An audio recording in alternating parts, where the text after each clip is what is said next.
Hi, friends. So, if you're curious as to what kind of alternatives are there for sugar, these are very, very popular ones, especially with the keto or diabetic or people watching their blood sugar spikes, because these are 0 calorie and they don't spike up your blood sugar. Obviously, that is a good thing, right? And so, this one tends to be a little more expensive. This one is more common in a lot of different places. It's monk fruit versus allulose versus good old plain sugar.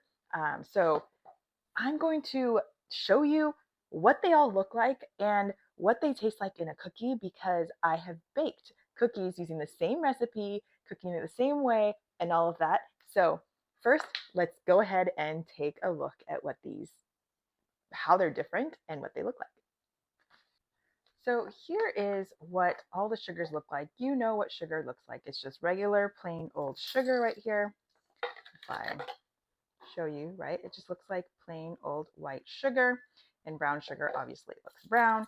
But this is the Lakanto, just a brand, right? Lakanto is a very popular in Japanese baking YouTubers.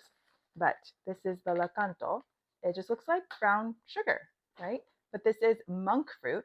So it is 250 times sweeter than regular sugar.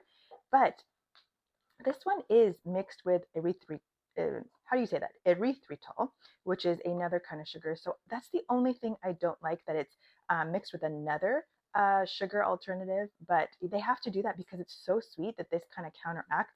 But when you look at this, calories wise, right? 0.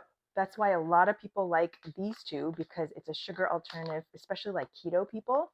They like this because it's 0, and also for people that are diabetic because it doesn't spike up their blood sugar.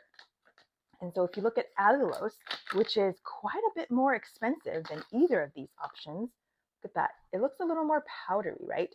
This one is 70% as sweet.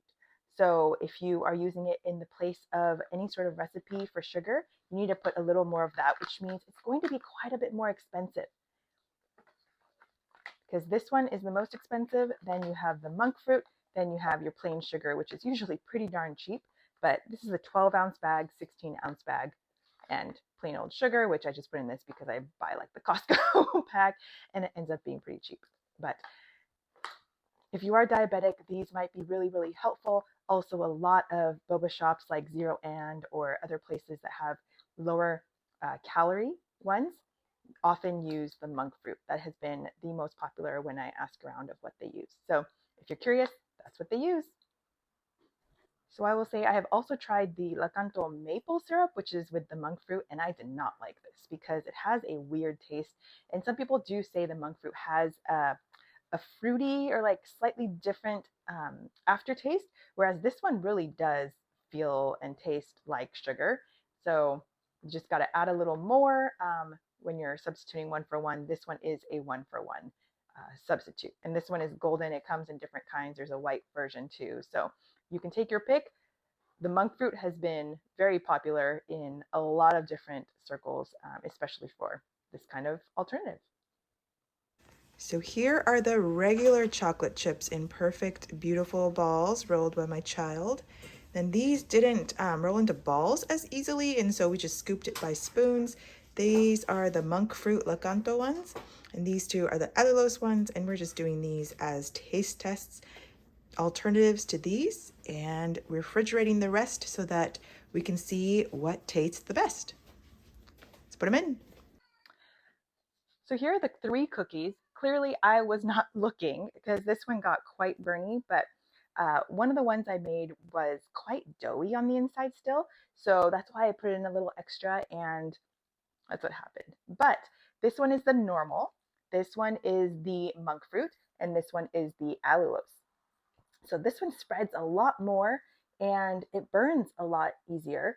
But let's see what the taste is like because I did everything the same, the same. So let's check it out flavor wise. But you can obviously tell like it all the same ingredients other than the sugar, and the spread is quite different. There's a lot that's going on right here. Regular, the standard, I should say. This one didn't spread as much today, not sure why. This is the monk fruit, and this one spread a little more and is a little crispier on the outside. This is the allulose. But we're going to break each one up a little bit and try, because you got a taste test, right? So here's the original. They all have about the same, measured everything. Okay. Mm, good stuff. Hmm. So not sure if you could tell, but this one's definitely a lot softer. This is the monk fruit one. And this part was still a little doughy. I thought it would set after I took it out, but it didn't quite set. So it's a little bit doughy, but I'm just going to say it's okay because I do like cookie dough. Oh,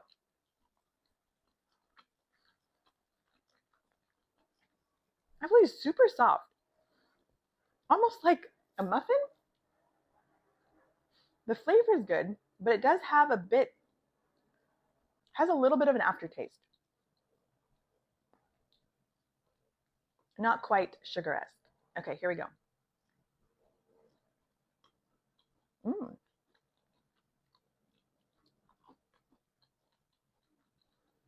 A little crunchier, a little crispier, as you can tell. I think I got a lot of chocolate part, but a slightly different taste too.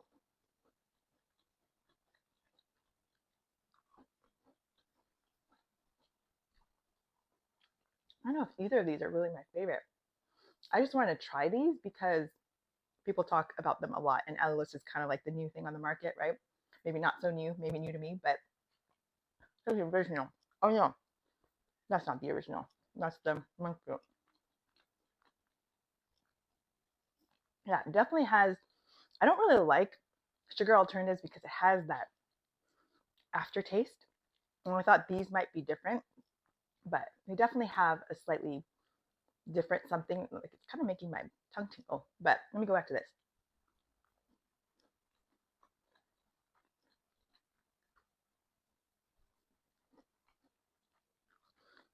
Go sugar. If your body can handle the sugar, I'd say go sugar because for me, it's definitely the best. Definitely the best. And the Allulose is pretty expensive. So if you need it, do it. I think this was less aftertasty than the monk fruit. And I actually like a lot of things with monk fruit. Like my mom uses it a lot. I've had like boba with it, and it's totally fine. But I don't have sugary things all the time, so I'm just going with all like plain old sugar. I'm not much of an alternative person, but I'd be curious to hear what you think. And do you use sugar alternatives? Do you have a favorite? What do you use it in? All the things. Let me know in the comments. Would love to hear what you think. If this video was of value to you, I would love for you to subscribe and continue on with us on our journey. Be sure to check out the other Japanese cooking videos, and I'll see you in the next video.